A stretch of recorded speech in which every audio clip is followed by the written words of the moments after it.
If you do the same steps over and over again in Google Sheets, macros can help you automate that work. And you don't have to be a programmer to create them. I'll show you. So to get started, you're going to go to Extensions, Macros, and then Record. Now just know when you start doing this, it's going to track every one of your mouse clicks, so you got to be careful not to do too much. All right, the first thing I want to change every time I get this report is to adjust the font. I'm not liking it, so I'm going to click the top left corner of my table and change the font to Calibri. Let's also go ahead and change the header row and make that bold so it stands out.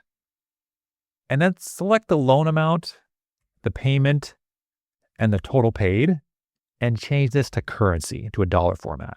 So go to Format, Number, and then Currency. Let's also try to delete the term field. Maybe for our purposes, that's not important. We don't need that in our report.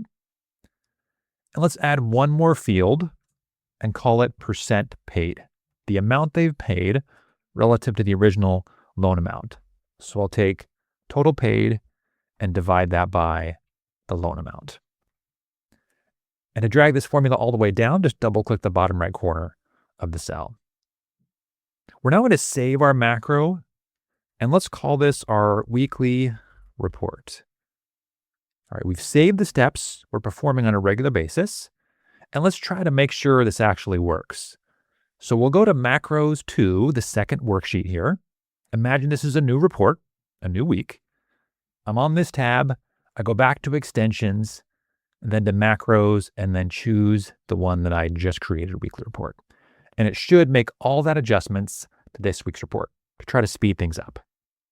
And we've only automated a few steps here, but imagine if it's 50 or 60. That's going to save you a ton of time.